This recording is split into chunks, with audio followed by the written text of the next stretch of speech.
Olá, essa aula é muito importante porque eu e o meu grande amigo Richard vamos te ajudar a identificar ruídos e sinais e como aplicar isso no seu dia a dia para você poder tomar melhores decisões. Por que o Richard está aqui? Além de ser um dos meus mentores, é uma pessoa que eu respeito muito e foi a primeira pessoa a me alertar lá atrás sobre a importância de eu olhar muito para os sinais e tentar eliminar os ruídos. Então, Richard, muito obrigado por me ajudar a ministrar essa aula aqui. Prazer, viu? Meu milhão.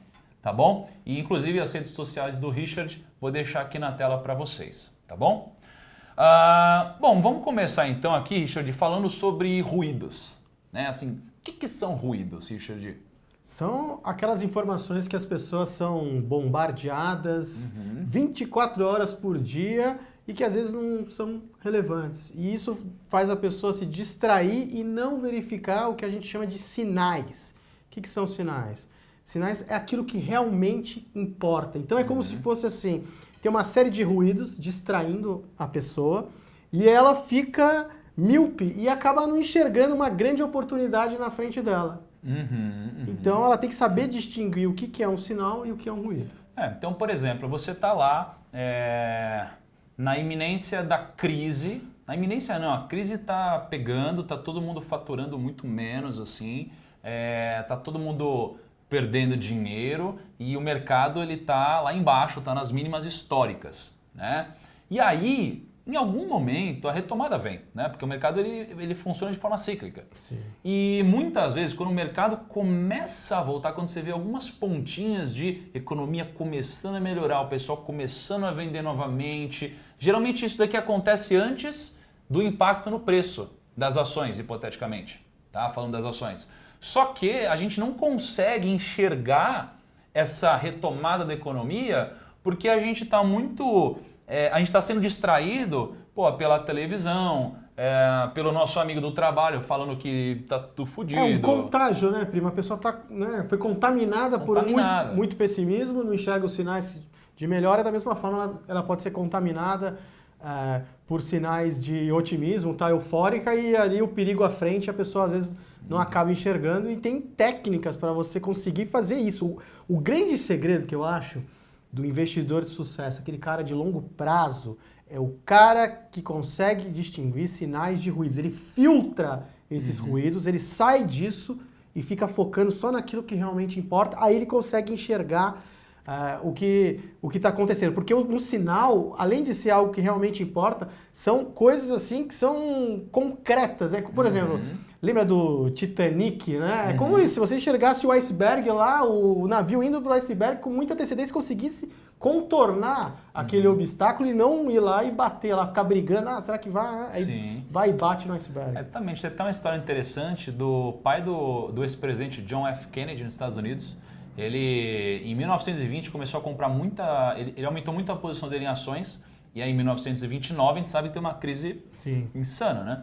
Só que naquela época tinha muito aquela cultura, sabe, do pessoal que engraxava o sapato na rua e tal. Essa história é boa. E aí ele tava lá, tinha um engraxate, né, ali limpando o sapato dele, enfim, ilustrando o sapato dele. E aí até o engraxate estava falando que o mercado de ações estava ótimo, que quem colocasse dinheiro lá ganhava. Porque acho que ele estava lendo o jornal das cotações e o cara falou, eu comprei tal ação, né, o mercado tá indo bem. Aí o cara falou, hora de sair. Exatamente, ele falou, até o engraxate tá falando isso, então peraí. Né? Então o negócio saiu do controle. Tá no preço já, né? Todo mundo já comprou, não tem mais ninguém para comprar, né? E aí ele saiu, né? Ele abriu mão da posição dele e depois veio a crise. Né? Então ele não ficou olhando para os ruídos que estavam tentando afastar ele. Então, gente, o Richard separou algumas capas de revista, inclusive um trabalho muito legal, Richard, aqui que você fez, muito bacana compartilhar com vocês, que ele separou algumas capas de revista e a gente puxou também o resultado do que aconteceu depois das capas de revista. Sim. Então a gente queria mostrar para você entender o que seria um ruído, certo? Então vamos lá. Então isso daqui é o gráfico do Ibovespa desde 1968, tá? E ele já está aqui indexado, a gente já colocou a inflação aqui, né? A gente já tirou os efeitos da inflação, né, do período, porque... Para quem não sabe, né, o Brasil teve problemas seríssimos, né, hiperinflação, então a gente já tirou tudo isso do gráfico, é o movimento efetivamente aí real. Né? Até essa brincadeira de inflação, a gente estava vendo agora o número, de que a gente tivesse investido R$100 em Ambev em 1988, que nem era Ambev, né? Acho que era a Brahma, sei lá.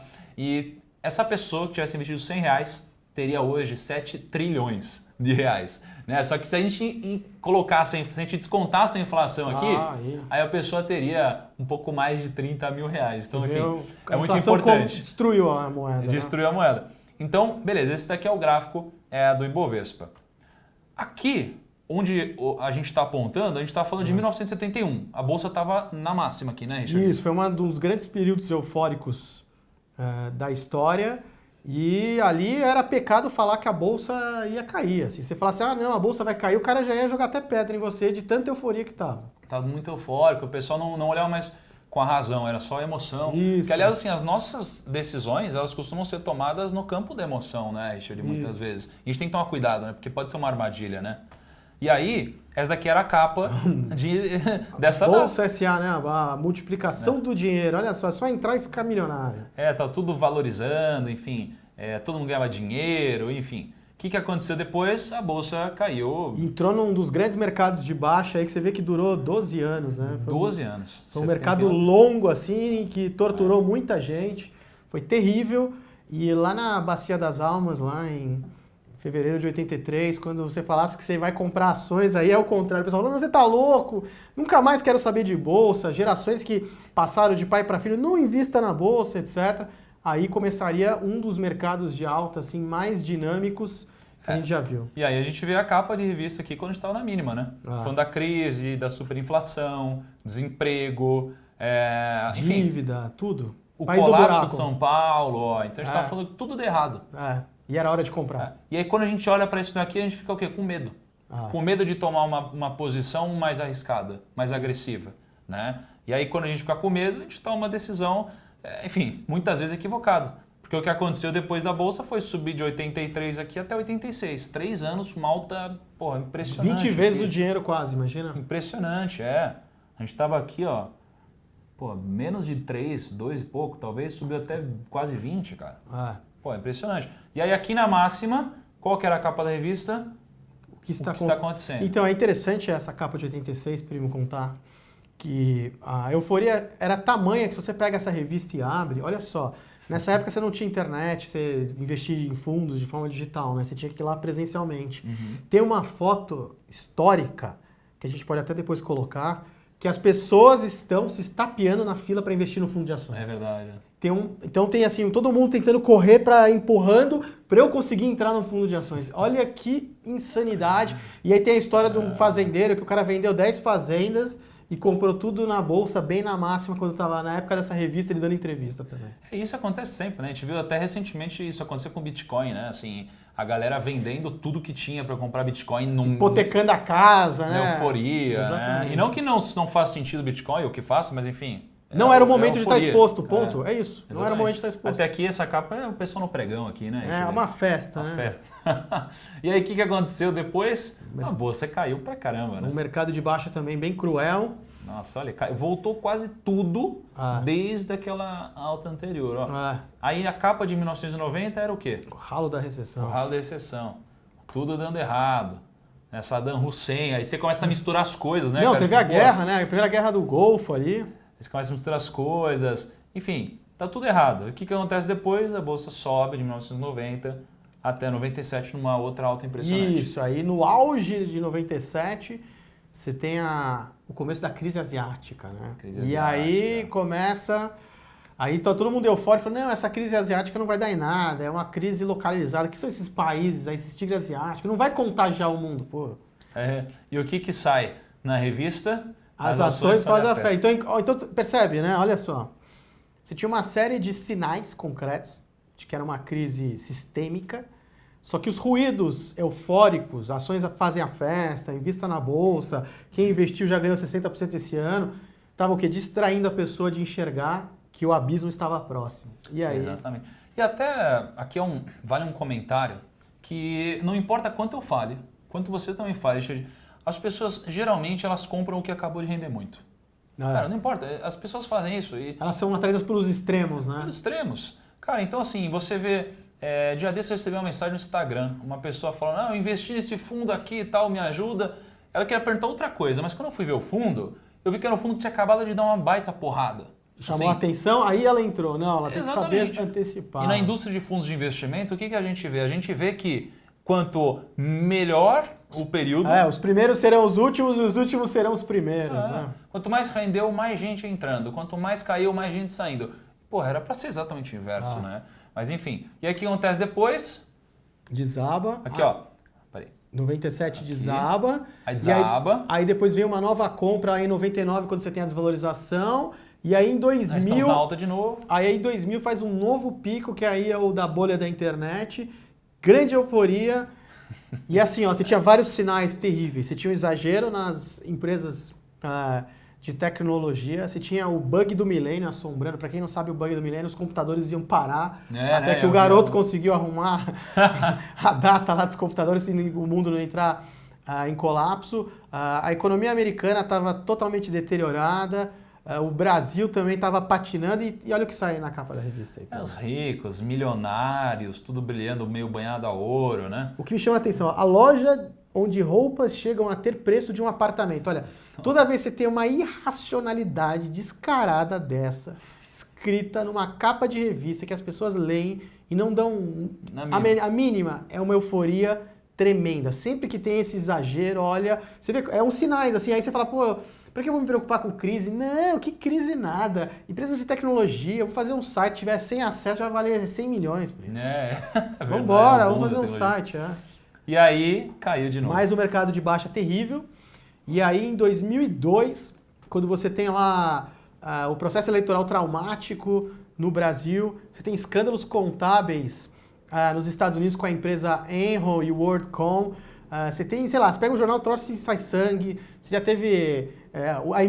tá para ter a iminência da Guerra do Golfo 2, que vai começar em 2003. Então, assim, é um cenário externo terrível, cenário interno terrível, e os brasileiros morrendo de medo da volta da inflação. Olha a capa aí. Vê a capa aqui da inflação, que voltou, enfim. E aí... Vem um supermercado de alta. Super alta, recorde de pessoa física na bolsa, né? Isso. IPO dando certo, todo mundo ganhando dinheiro, alavancando horrores, acho que foi um dos períodos mais tranquilos do Brasil também, né? Se for ver, de 2003 a 2008, todo mundo achando, não, agora virou a Suíça aqui, não tem mais crise. Chegava o ponto, né, do jovem falar, não, eu sei lá, eu me irritei com a cara do meu chefe hoje, eu vou pedir demissão porque eu arrumo o emprego em uma semana, um melhor, sabe? Você tinha... Maluco, era uma coisa assim que as pessoas estavam muito confiantes. Aí chega lá em maio de 2008... Aí lá na máxima vem esse cara aqui, né? Que você conversou com ele até, né, gente? Ele ficou um pouco chateado de eu ter usado por muitos anos em palestras essa capa. Mas olha esse cidadão. O cidadão está simplesmente jogando dinheiro para cima. E aí olha a manchete, né? Entenda a febre das ações e aprenda a investir com quem já lucrou até R$1,5 bilhão de reais. Não é 100 mil, não é... cima, né, cara? E dentro dessa revista, se me falha a memória, tem uma família que tá rasgando nota de 100, sabe? É uma euforia, assim, maluca. E esse período, para mim, foi um dos períodos, assim, que eu vi, assim, mais eufóricos. Porque você já tinha o surgimento da internet, já estava mais desenvolvido, redes sociais. Então, olha, foi uma coisa assim... Só tinha histórias boas, né? Só histórias boas, todo mundo era gênio, só tinha gestor, assim, que era perfeito, todo mundo tinha um método, um setup que eles gostam. No meu tempo não chamava setup, né? Chamava trade system, eu sou mais velho. Trade system implacável, que acertava tudo, era fácil ganhar dinheiro, os jovens desperdiçando, ia lá, pegava carro, Ferrari, batia o carro no poste, falava, eu compro outra, quebrava a garrafa de champanhe na parede, falava, não, era tipo, é uma época... um pouco até pior do que o filme do Lobo de Wall Street. Se você assistiu o Lobo de Wall Street, no Brasil, nessa época, era uma molecada que alavancava no termo em 10, 15 vezes a carteira. Então o cidadão tinha 100 mil reais e ele estava exposto aí 1,5 milhão. Imagina, 2 milhões. Isso aqui levou a muitos erros assim, nos investidores, na minha visão, porque... qualquer estratégia que você tivesse, dava certo. Dava certo. Então você achava que você conseguiu por causa da sua estratégia, não porque o mercado estava ridiculamente idiota, previsível. Não, caía, aí passava um dia já subia, dava massa. Você caía, podia errar, você podia comprar aqui ou aqui, você ganhava de qualquer forma. Tudo subia. Né? E aí cada um tinha a sua estratégia, aí eu lembro da época dos fóruns bombando, ficava lá no fórum postando estratégia, e enfim, todo mundo ganhava dinheiro. E aí começou o grande problema, porque aí veio a euforia, aí depois a gente vai mostrar um gráfico aqui sobre como funciona a cabeça do investidor, mas o que aconteceu é que a gente começou a fazer muita operação alavancada. Porque tudo que eu fazia dava dinheiro, Aí eu fiz uma vez uma operação alavancada, arrisquei um dinheiro que eu não podia, ganhei. Fiz daí de novo, ganhei. Até que todo mundo começou a fazer, e eu lembro que tinha gente que abria conta em corretora, CPF seu, da mãe, irmão, primo, empregado, todo mundo. Lembra? E aí ganhava dinheiro e todo mundo ficava o cara rico. fala, se só vai subir, pra que eu vou entrar só com 100 mil reais que eu tenho? Eu entro com 1 milhão direto e ganho 10 vezes mais. Interessante, olha, isso vale lembrar, hein? Sinais e ruídos. Maio de 2008. A crise do subprime do mercado imobiliário americano já estava completando quase um ano. Um ano que a economia americana estava indo mal. Um ano que já tinha sinais terríveis vindo do mercado imobiliário americano. E nesta época, os gestores de investimento e os experts falavam que os mercados emergentes simplesmente iriam se descolar da crise americana. Ou seja, não há problema, primo. Os Estados Unidos podem ir para o buraco que os emergentes continuarão indo bem porque as empresas vão ganhar dinheiro. E o que aconteceu? Risco sistêmico, pô. Se os Estados Unidos vai mal, jogou o mundo inteiro no buraco. O não sistêmico a gente até consegue mitigar diversificando, mas o risco sistêmico, que é a crise, bicho, aí não dá. Ainda mais Estados Unidos e Brasil. Contagiou todo mundo e foi tudo pro buraco. E aí, deu isso daí, essa queda pequena, né? Foi uma das quedas mais impressionantes, mais agressivas e assustadoras da história. Por quê? Porque tem muita aquela história, só perdeu quem estava em ações? Não. Caiu a renda fixa, que era AAA segura, não pagava. Quem tinha dinheiro parado em conta em banco no exterior balançou, porque teve banco que desapareceu. Então você não tinha para onde correr. Esse é um dos episódios também que mostram que aqueles modelos tradicionais bonitinhos de diversificação, a hora que a cobra fumou, olha, não sobrou ativo nenhum para se esconder. Essa é a verdade. Foi uma crise assim de proporções, eu diria, épicas. Por isso que, de novo, a gente está falando, a aula é sobre isso, mas vamos tomar cuidado com os ruídos e tentar. Mas você também tinha, na hora que chegou no fundo do poço aí em outubro, o tamanho do estrago. Colapso financeiro, recessão, depressão econômica. E mais uma vez, primo, no fundo do poço, você tinha uma série de sinais indicando que a economia mundial estava se recuperando, que a situação estava se estabilizando, só que os ruídos eram do apocalipse, né? Tipo, acabou o mundo, né? Tal.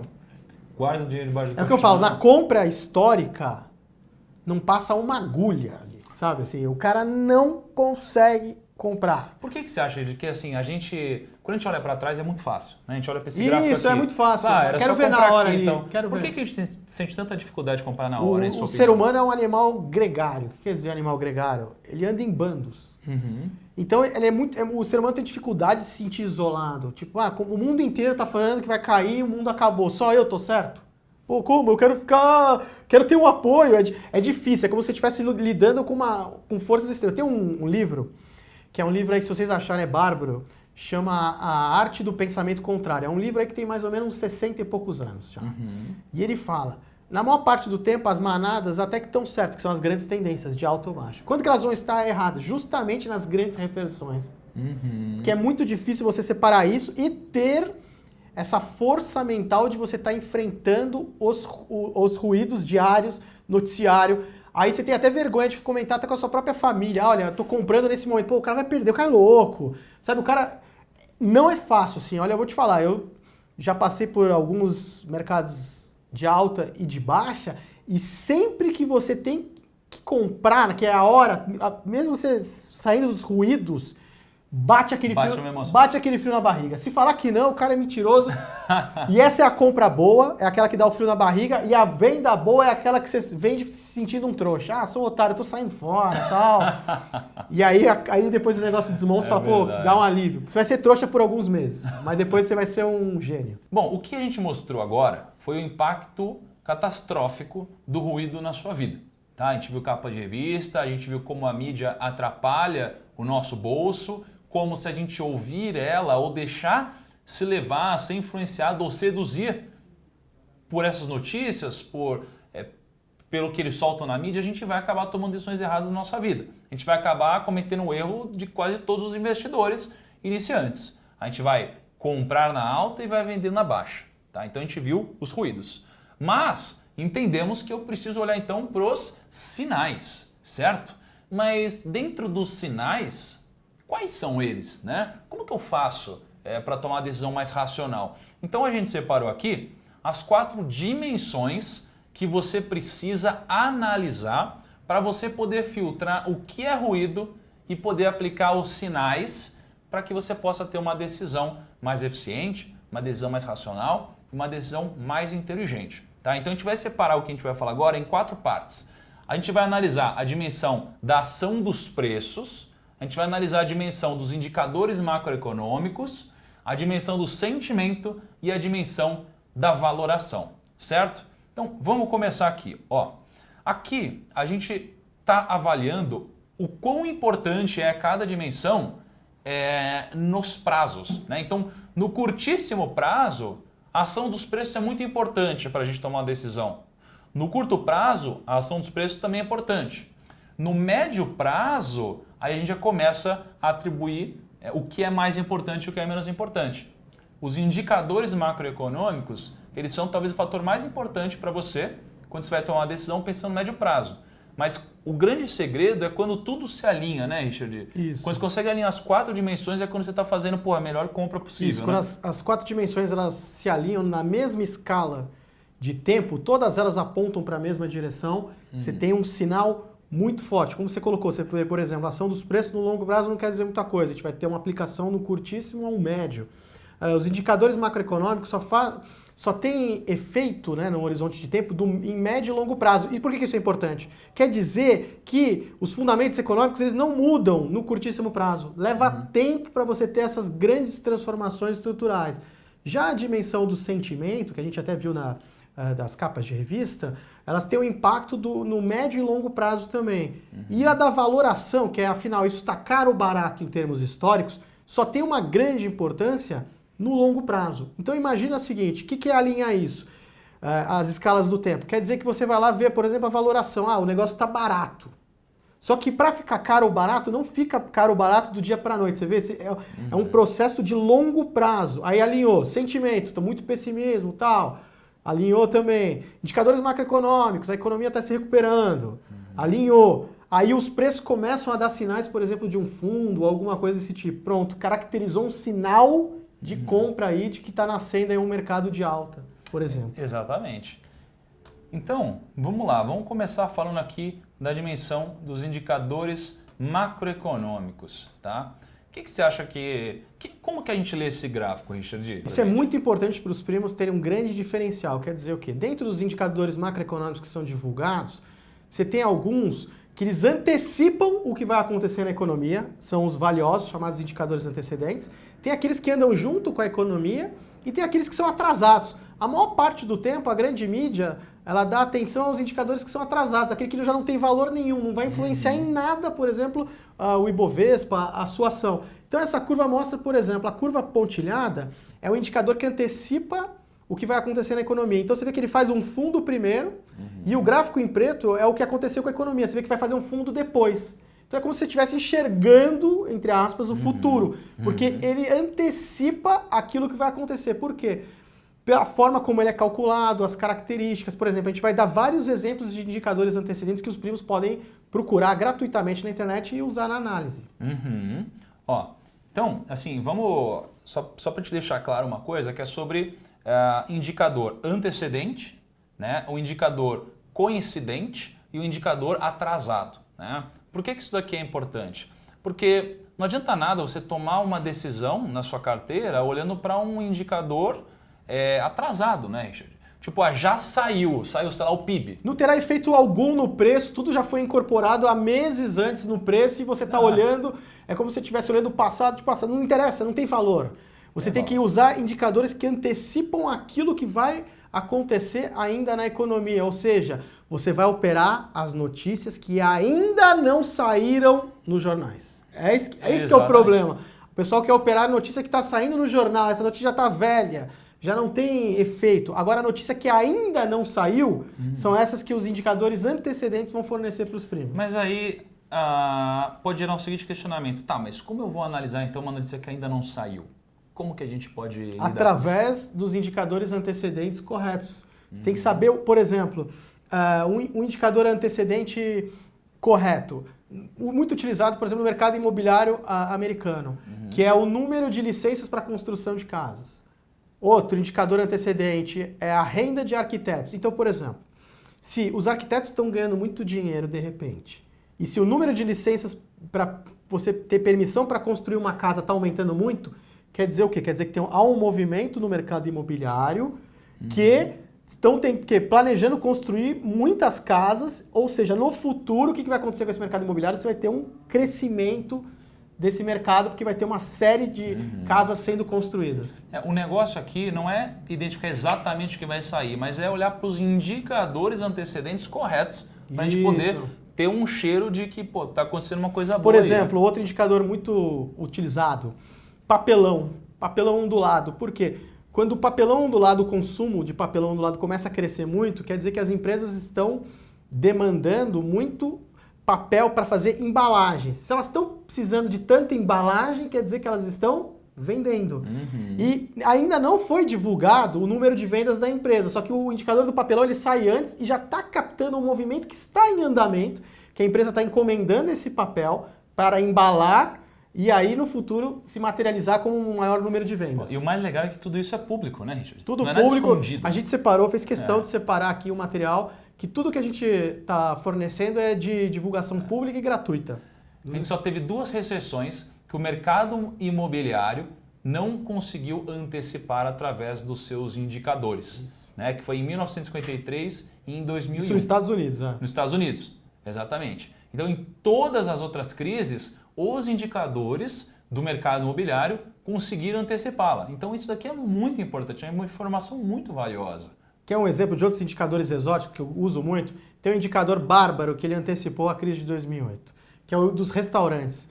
Quando o movimento dos restaurantes nos Estados Unidos começou a desabar, outros indicadores do consumidor não mostravam como se o consumidor americano ainda estivesse bem, estivesse gastando, mas o dos restaurantes pegou em cheio. Então quer dizer o quê? O cara está deixando de sair para comer fora, é porque começou a apertar, né? E da mesma forma, quando esse indicador ele retomou, mostrou que o cara ele voltou a ter o luxo, posso voltar a sair para comer fora, então quer dizer que começou a sobrar mais renda. Outro muito interessante também, que utilizam muito, é, por exemplo, o número de caminhões que transitam em determinada rodovia. Então, para ver se tem um número de carga está passando. Então, você vê, são indicadores que às vezes você consegue mensurar ele numa frequência diária, semanal, quando, por exemplo, um indicador do PIB demora meses para ser divulgado, ou um outro indicador que vai demorar um trimestre para ser divulgado. Então, você tem uma série de indicadores assim, interessantes. Analisar desde o consumo de eletricidade também é outro indicador antecedente, o aumento do lixo, sabe? Você tem alguns indicadores exóticos que é para você conseguir sair na frente antes do indicador mensal ou trimestral for divulgado por vias tradicionais. Então, assim, eu acho muito legal, tem uma lista lá que a gente pode fornecer depois. Tem um indicador antecedente para a economia brasileira, que é divulgado pela Fundação Getúlio Vargas. Então, você vai entrar lá no site, procura ele, Indicador Antecedente da Economia Brasileira, FGV, e ele antecipa o que vai acontecer em alguns trimestres com a economia brasileira, e aí são alguns componentes que eles usam para calcular, né? Então usa a taxa de juros, né? O índice Ibovespa é utilizado como indicador antecedente, porque ele anda à frente da atividade econômica, como é que está a expectativa da indústria, do setor de serviços, como é que está a produção física dos bens de consumo, como é que está a relação entre exportações e importações, a quantidade que está sendo exportada. Então, eles identificaram uma série de indicadores... Ele atribui pesos diferentes a isso daqui e forma um único índice. São indicadores que, historicamente, eles antecipam a atividade econômica e eles criaram esse índice, e esse índice aí ele tem funcionado muito bem.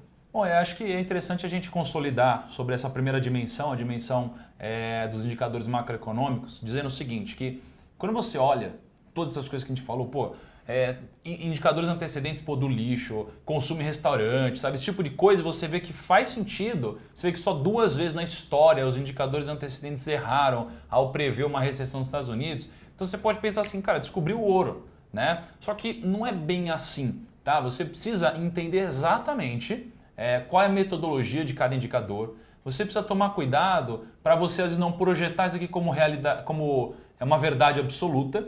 E você precisa tomar muito cuidado também com, ainda assim, ruídos, né? Porque os ruídos eles ainda vão te atrapalhar. Eles ainda vão tentar te mostrar um monte de indicador macroeconômico como se fosse algo antecedente, só que às vezes é algo atrasado que não faz mais sentido você olhar, né?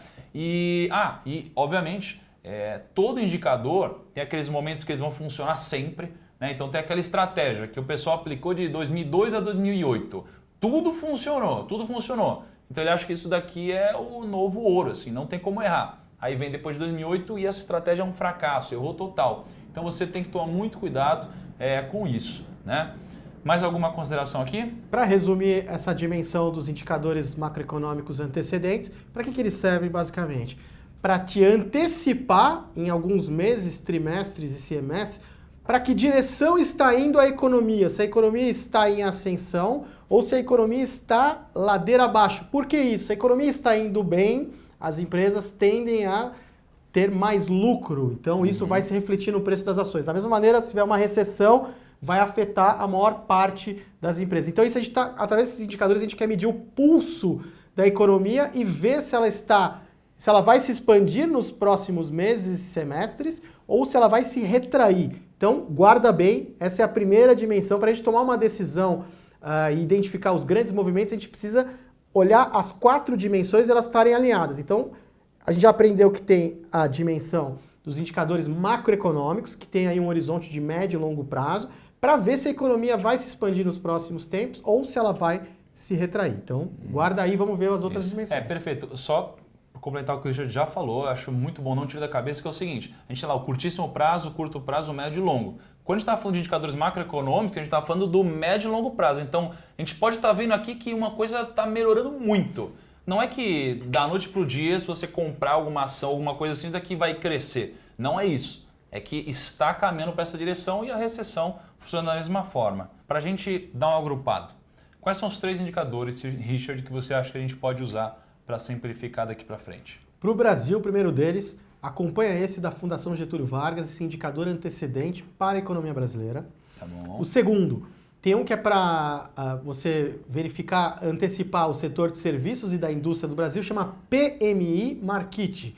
O PMI Markit você consegue ver em alguns trimestres ou um semestre, até ele consegue antecipar o que vai acontecer com a indústria ou o setor de serviços. E o terceiro deles é aquele lá de vendas de papel ondulado. Então, se você acompanhar esses 3 indicadores, você vai ter uma real noção no médio e longo prazo, a economia está em expansão, ganhando tração, ou a economia está desacelerando ou em recessão. Tá bom. Próxima dimensão, a dimensão do sentimento. A dimensão do sentimento acho que tem muito a ver com o que a gente viu, né? Na capa de revista, né? É mensurar momentos de euforia e momentos de muito pessimismo. Só que não se esqueça, hein? Que é a regra daquele livro de mais de 60 anos, A Arte do Pensamento Contrário. A manada, né? A maioria das pessoas vai estar certo na maior parte do tempo, que são as grandes tendências. Elas estão otimistas e o mercado está subindo, tá certo. Ou o mercado está desabando, elas estão pessimistas. Porém, elas vão errar feio e causar um grande prejuízo para ela nas grandes reversões. E os indicadores de sentimento, então, eles vão mapear essas zonas de euforia e pessimismo, e quando confrontada com as outras dimensões que a gente está aprendendo, a gente vai conseguir ver se está no momento que a manada vai errar e errar feio. E já que a gente está falando de sentimento, nada melhor do que mostrar como se comporta, né, o fluxo de dinheiro em determinadas situações de mercado. Então esse gráfico ele é muito bonito, ele é muito lindo, eu até já falei sobre ele em alguma outra aula ou em algumas outras aulas aqui do curso. Porque veja só, o mercado ele sempre segue um fluxo muito parecido. Né? Então, o que acontece? O mercado ele vem geralmente de um momento de pessimismo. Então, o mercado está sempre muito preocupado, né? Ninguém acredita, o mercado está desacreditado, o mercado vem de um cenário ruim, o mercado acabou de cair pra caramba. Então, o mercado está todo pessimista. E aí, nesse momento, como o mercado é cíclico, em algum ponto ele começa a dar um rabinho lá de que as coisas podem melhorar, as coisas devem melhorar em algum prazo, em algum horizonte de tempo. E aí começa a entrar o smart money.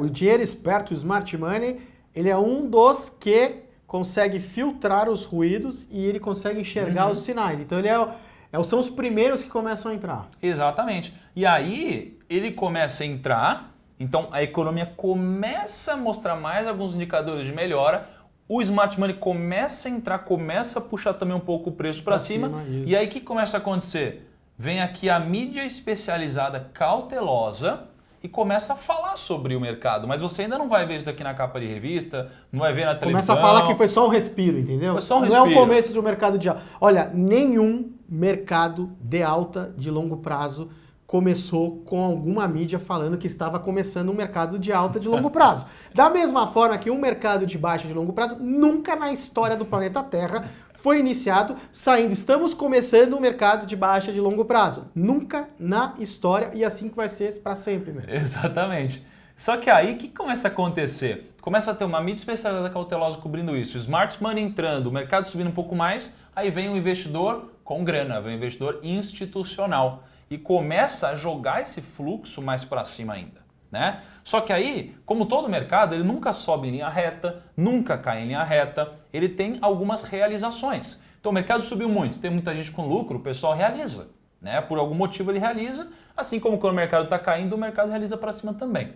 Então o mercado está subindo e rola uma realização.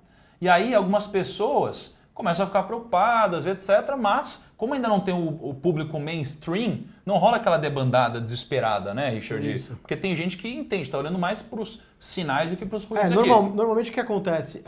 Você tem o smart money e aí quando junta a força do institucional, para os preços não dispararem de uma vez, afinal eles têm uma grande quantidade de dinheiro para colocar no mercado, normalmente, às vezes, até eles mesmos dão uma batidinha para atrair os vendedores, vir a turma do não, eu sabia, era só um respiro, vai desabar. Aí o cara entra vendendo, eles absorvem o lote comprando. Até porque tem uma coisa que eu acho que as pessoas não sabem sobre como o mercado funciona de fato, e até muito pouco tempo atrás era assim, hoje ainda tem muito isso. Tem aquela coisa da conversa de bar, né? Dos grandes gestores, que eles se encontram, tipo, pô, você não mexe na minha ação, etc. Então o pessoal se conversa, né, sobre o mercado, né, Richard? E aí, enfim... Aí tem esse bear market, né? Porque o que é o bear? O bear seria o urso, o bull é o touro. Então, bear market é o urso atacando de cima para baixo, o touro é o touro atacando de baixo para cima. Então, quando o mercado está engatando em uma queda, é o que a gente chama de bear market e para cima é o bull market, tá?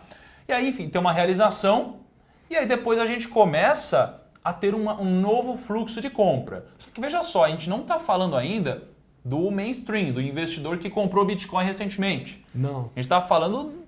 das pessoas que estão analisando com olhos de sinais, olhos racionais, tá bom? Não é aquela pessoa que está super emocionada, não. É o banco, é o fundo de pensão, o fundo de investimento, esse pessoal aí ganha dinheiro a longo prazo. Que estão comprando ali e aí eles deixam o mercado solto e começam o que a gente chama de pagar o preço para cima, porque aí a economia começa a dar sinais cada vez mais cristalinos, tudo se justifica e vai atraindo fluxo até dos estrangeiros. E o investidor institucional ele continua comprando. Está comprando, compra durante um bom tempo e é um fluxo muito grande de dinheiro, tá? E aí, o que acontece? A mídia especializada, que já cobria mercado financeiro, e antes estava assim, é só uma pernada para cima, é uma retomada não sei, tá meio cautelosa, agora ela começa a ficar confiante.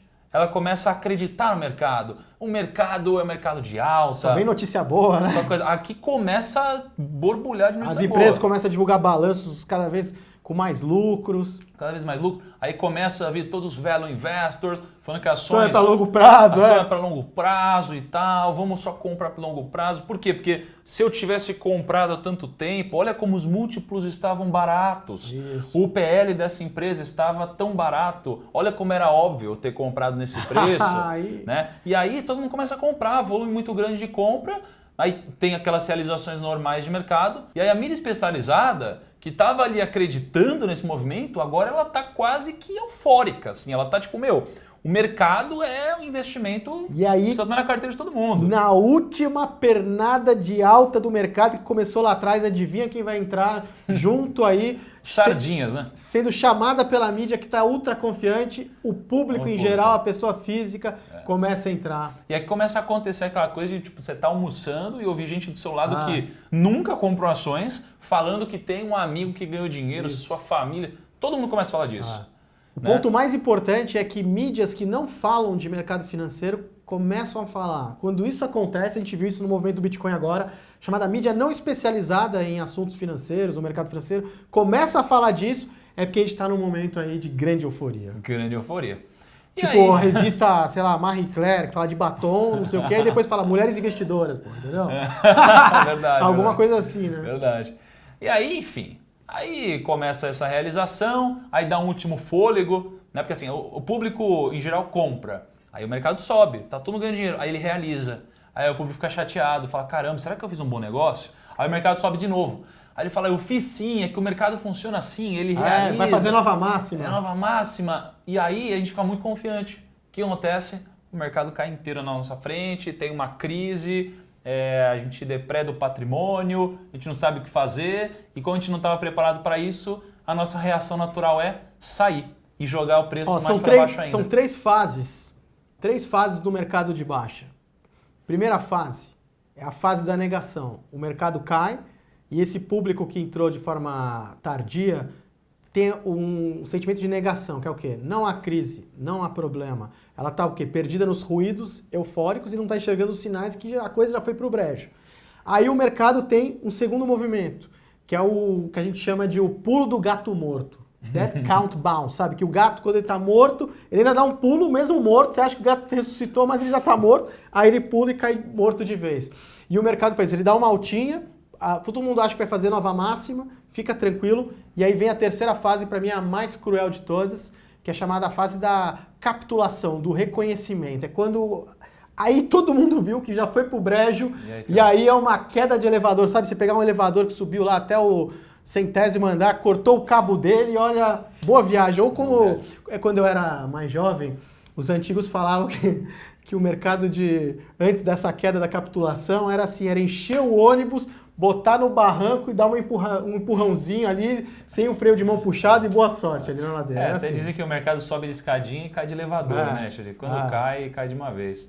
Então, esse é o comportamento, então tome muito cuidado, entenda como ele funciona, tá bom? Tá, Richard, então a gente falou de sentimento, a gente mostrou capas de revista, enfim, a gente deu uma bela noção sobre quais são, como olhar para a dimensão do sentimento. Mas quais indicadores você acha que as pessoas podem usar para investir?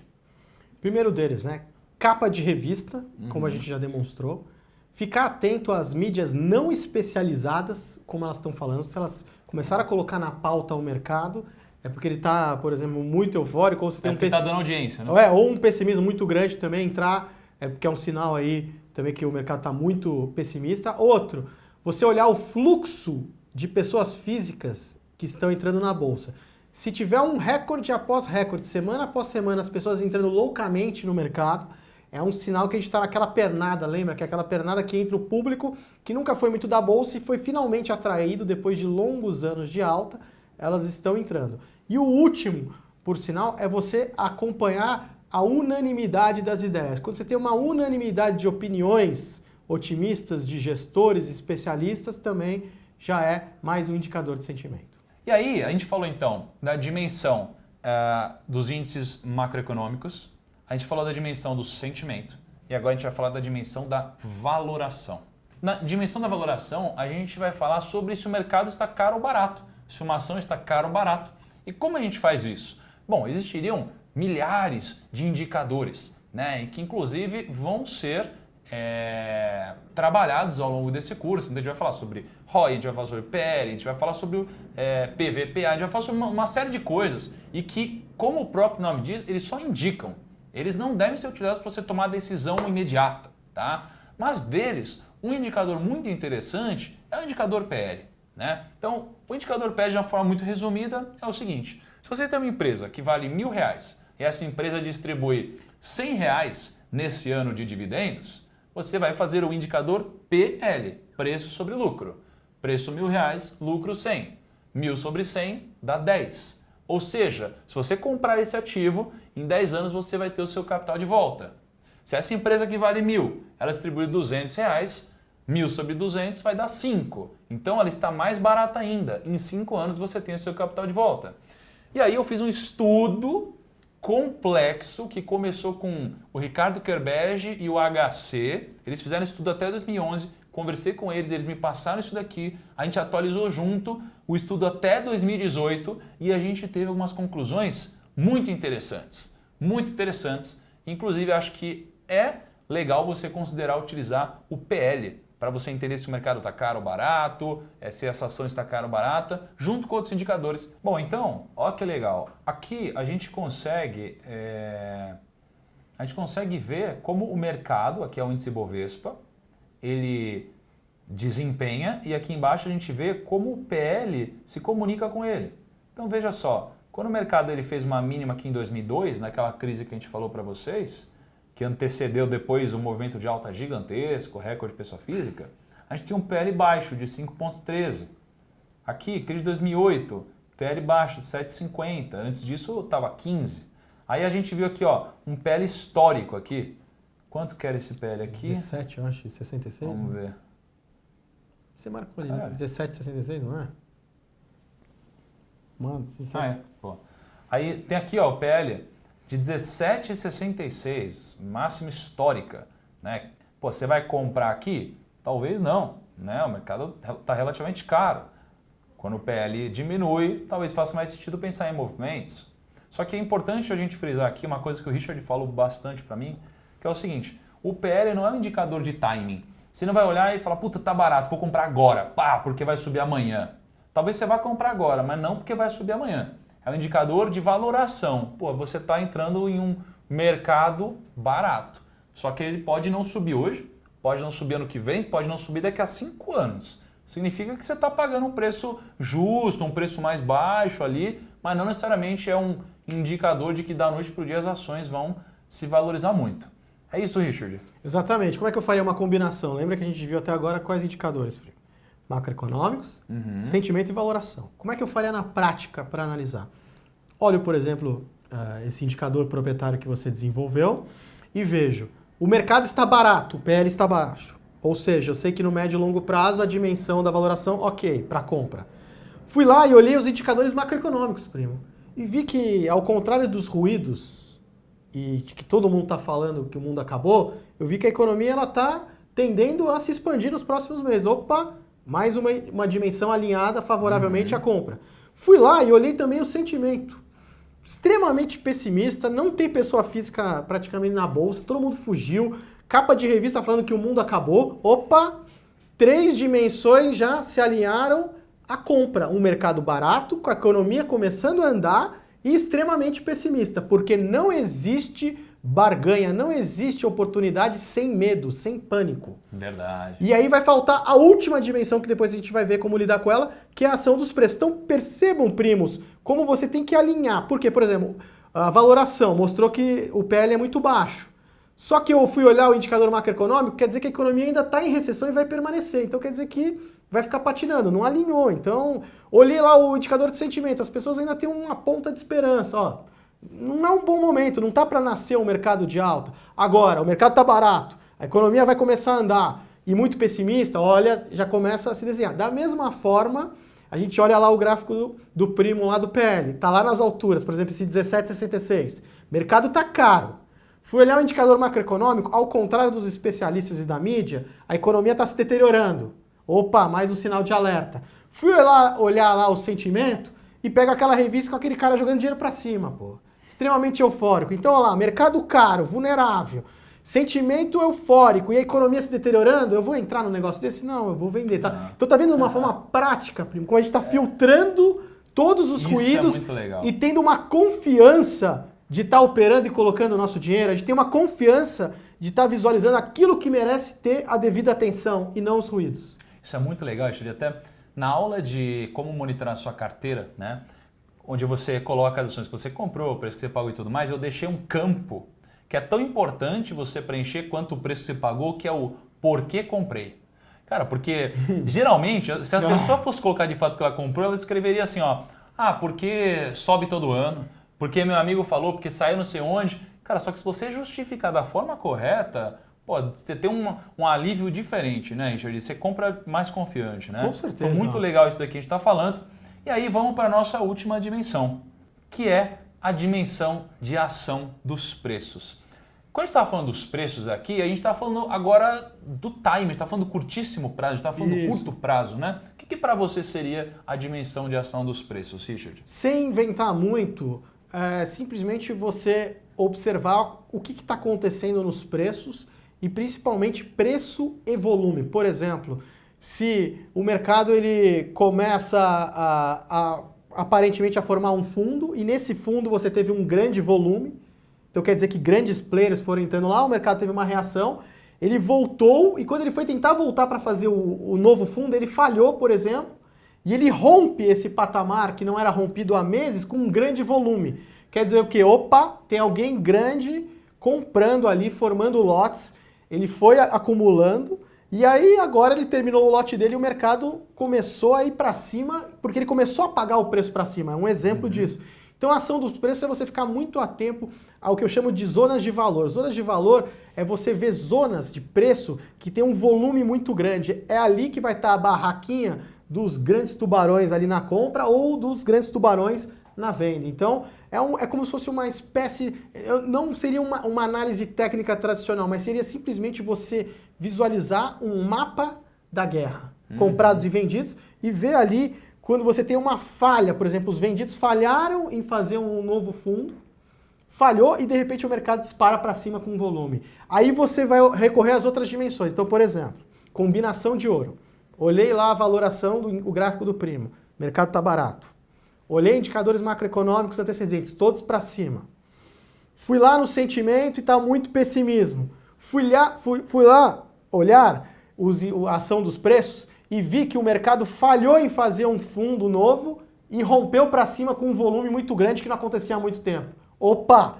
As 4 dimensões estão alinhadas na compra. Está nascendo um mercado de alta, de médio e longo prazo. Isso é muito mágico quando você conseguir identificar, né? Só para adicionar o que o Richard falou, como que você encontra esse tipo de informação, né? O preço, rompendo, fundo, volume. Em qualquer home broker você tem isso hoje, né? Então você abre o home broker, clica lá no gráfico, vai ter o preço do ativo e logo abaixo geralmente tem o volume. Então é só você identificar lá a barrinha, quanto maior, maior o volume. Tá? Você vai identificar isso aqui de uma forma muito fácil. Agora, Richard, acho que a gente precisa dar uns exemplos reais aqui, Vamos ver as experiências reais aí. Experiências reais, né? Então vamos lá. Ó, Richard, aqui ó, de 2002 a 2008, a bolsa subiu 400%, tá? Então elencamos juntos alguns fatores aqui, né? Que muita coisa se alinhou, né? As 4 dimensões se alinharam aqui. Como que você pode justificar essa alta? Ó, dimensão da valoração. Mercado muito barato, muito abaixo as empresas do que elas deveriam valer. As ações estavam muito baratas. Deixa eu só te pausar um pouco, Richard. A gente está falando de valoração aqui, a gente está falando de 2002, né? Ó, 2002 aqui, ó. PL 5,13, cara. Foi a barganha da barganha da barganha. Mínima histórica, valoração lá embaixo, tá bom? Continue. Em dólar, as ações estavam muito baratas, porque disparou a taxa de câmbio, isso atraiu o smart money estrangeiro para o Brasil. Você tinha, no caso de 2003, né? O governo Lula, todo mundo achava que ia ser terrível, mas ele começou a demonstrar sinais de responsabilidade fiscal, etc. Só que tudo isso já estava sendo sinalizado aonde? Nos indicadores antecedentes macroeconômicos. Enquanto a Bolsa fazia a nova mínima, os indicadores antecedentes estavam lá já subindo. Bom, então, vamos te mostrar na prática aqui, né? Porque a gente falou bastante coisa. Vamos recapitular só o que a gente falou e aí eu mostro na prática. O que a gente recapitulou? Sinais e ruídos, a gente mostrou como funcionam os ruídos na prática, a gente mostrou as capas de revista, como as pessoas tomam decisões equivocadas se baseando nisso. Depois a gente mostrou como se comporta o smart money, o dinheiro do investidor institucional, o dinheiro do grande público que vira sardinha. Depois a gente falou sobre como você olhar para os sinais, porque a gente falou dos ruídos até agora, como olhar para os sinais. Sinais são 4 dimensões. A gente tem que olhar para a dimensão dos indicadores macroeconômicos, a gente tem que olhar para a dimensão dos sentimentos, a gente tem que olhar para a dimensão da valoração e a gente tem que olhar para a dimensão da ação dos preços. Só que, na prática, será que dá para ganhar dinheiro? Será que dá para aplicar isso? E aí eu te digo que sim. Por exemplo, de 2002 até 2008, a Bolsa teve um dos seus períodos mais bonitos de alta, né, Richard? Um dos períodos mais avassaladores, que mais subiram, né? Mas será que se a gente tivesse aplicado isso a esse momento, será que teria funcionado? Esse é o grande questionamento. E aí, eu quero te mostrar algumas coisas. Primeiro, vamos falar do sinal da valoração, certo? Valoração, lembra, se o mercado está caro ou se o mercado está barato. Aqui, em 2002, olha quanto que era o PL. 5,13, Richard. Estava muito barato. Muito abaixo da média. Valoração, check. Ok. Valoração, check. tá? E a economia, né? Como Aí, e a economia? Economia, aqui, né? É o indicador da FGV. Richard, fala desse indicador pra gente. A curva azul é o indicador antecedente. Então você vê, primo, ele mergulhou no começo de 2002 e ali, no segundo semestre, ele fez um fundo e começou, o quê? A subir. Só que imagina, enquanto o indicador antecedente estava subindo, mostrando que a economia lá na frente ia começar a se recuperar, só tinha notícia ruim, indicador econômico que estava saindo, esses coincidentes e os atrasados, um pior que o outro. Então, e dimensão dos indicadores macroeconômicos, olha só, a economia fez fundo, estava saindo do buraco. Só que aí, se a gente olhasse a outra dimensão, então a gente olhou valoração, check. Indicadores antecedentes macroeconômicos, check. E aí a gente tem o indicador do sentimento, capa de revista de 2002. Isso daqui é um exemplo, mas assim... Tinha várias publicações pessimistas. Então assim, lembra, ó, a bolsa estava aqui embaixo, estava aqui na mínima, né? E aí, capa de revista está falando da inflação, falando da subida de preço, falando que estava tudo errado, tudo ruim com a economia. Então, como estava o sentimento da galera? Medo, né? E até tem uma frase do Warren Buffett que eu acho que encaixa aqui, né, Richard? Que, ele fala para a gente ser ganancioso quando os outros estão com medo e para a gente ser medroso enquanto os outros estão gananciosos, né? Isso aí. Então, assim, o sentimento aqui da galera, medo. Check. Então, check também. E aí, o que aconteceu na ação dos preços na época? Enquanto a economia real, os indicadores antecedentes estavam em alta, a bolsa fazia uma última perna de baixa, com um volume muito baixo, e ela falhou em fazer uma nova mínima e começou a romper patamares que não rompia há muito tempo. Ou seja, você tinha as 4 dimensões alinhadas e um mercado de alta, de médio e longo prazo estava nascendo. E você com toda a tranquilidade, estou comprando num mercado extremamente barato, que a economia já fez um fundo e começou a sair do buraco, em meio a um pessimismo que me traz essas grandes oportunidades, e as pessoas não estão enxergando isso, e os preços também me indicando aí um possível fundo, ou seja, 4 dimensões alinhadas, era compra, primo. E tranquilo ainda, de consciência tranquila, né? Exatamente. É isso aí. Bom, Richard, então acho que passamos todo o conteúdo aqui, certo? Certo. Então espero que você tenha gostado da aula de hoje. As redes sociais do Richard estão aqui. Se você assistiu o vídeo até aqui, não deixa de segui-lo, porque me ajuda demais nas minhas aplicações pessoais. Eu tenho certeza que também pode te ajudar daqui para frente. Então espero você na nossa próxima aula.